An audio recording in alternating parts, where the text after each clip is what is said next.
Hello Panther, in this episode I will solve this inequalities, and the method is quite amazing how to solve these inequalities. It's very simple, and it relies on this principle. Very simple principle. You are not supposed to make something like dividing intervals. No, this is classical approach, but my approach is much more innovative in terms of that you are looking at these inequalities as a function inequality. What you can always do is move the right side to the left. Yes, move the right side to the left, and the general form of the inequality looks like this.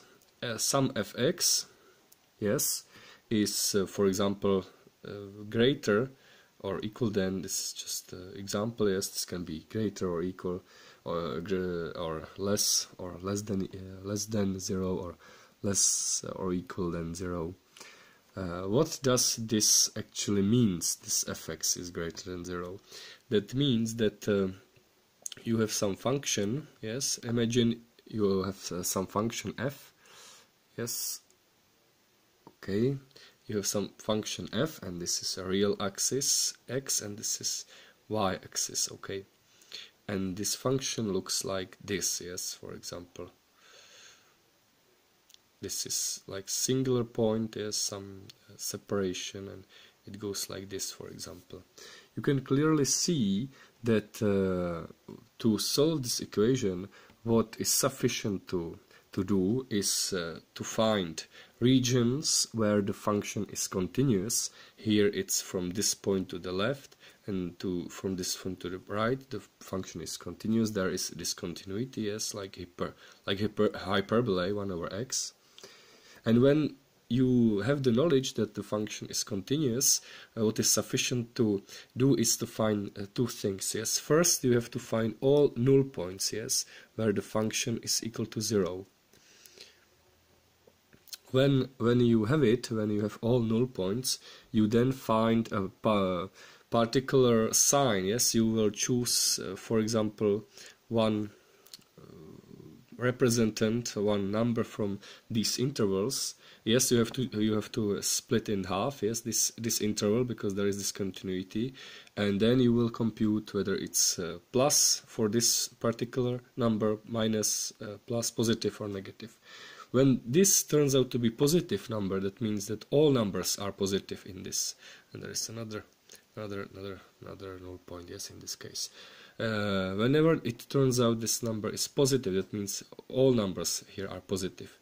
This is true since imagine there is some number which is negative, yes, which is negative, but this is impossible, yes, this is impossible, since because this is negative, it would have been such that this function should cross this, yes, go from positive numbers to negative numbers, yes, from this number to this number down here. But when this would happen, so that means that there would have we would have found another null point, yes, over there, since we know the function is continuous. So that means it's not the case actually, and all numbers are positive in the interval between null points, yes, null points and discontinuity points, yes, this minus and plus.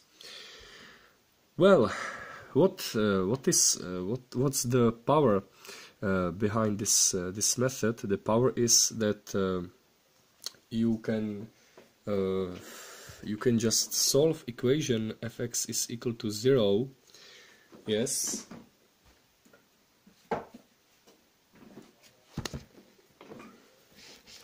You can try to solve equation fx is equal to 0 by any means, yes. The method you will be using is arbitrary, yes, you can choose from. So the method is up to you, and when you have these points, just find a representant and you are done. What is very neat about this is, for example, if you have this equation or this inequality, you are no longer it's no longer mandatory for you in this method to compute all intervals where this absolute value will change sign or not. It's because you know this is continuous. Yes, this can be moved over there. Absolute value does not change continuity, so that means this whole thing is a continuous function. So you have to just find these null points. Yes, and the method will be very simple. Could be very simple.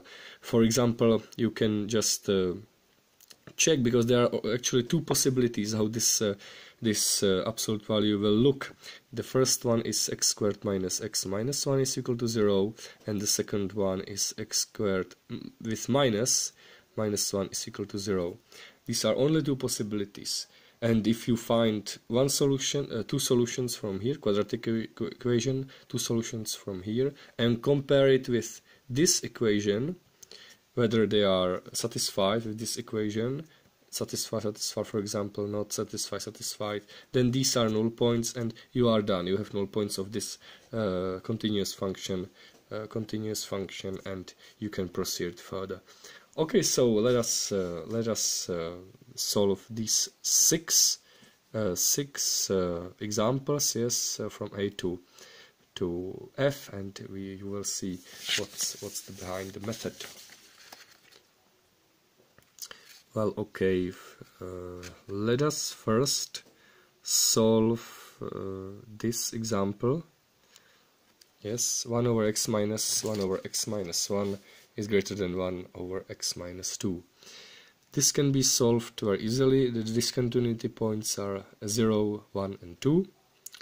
And then you have to just solve equality to find the null points. It turns out the null points are square roots.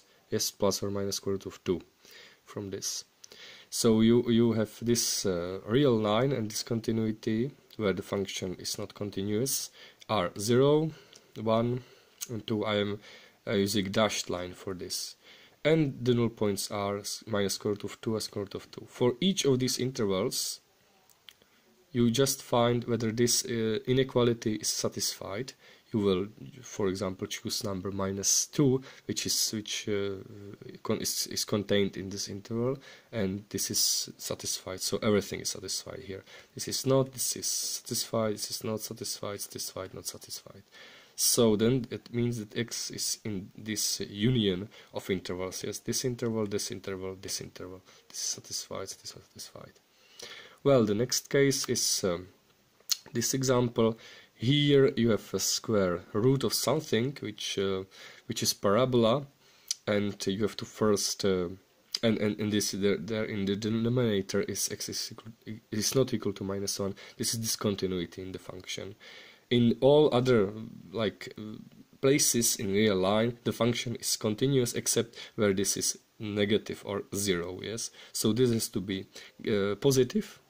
And how do you solve this inequality? Yes, you can use again the same method. You will just turn it to equality, find the null points which are minus 3 and 2, and then you will just choose one representant of each this interval and put it over there, and you will get, or you know what this function looks like. This is parabola, and the shape of parabola is this. Yes.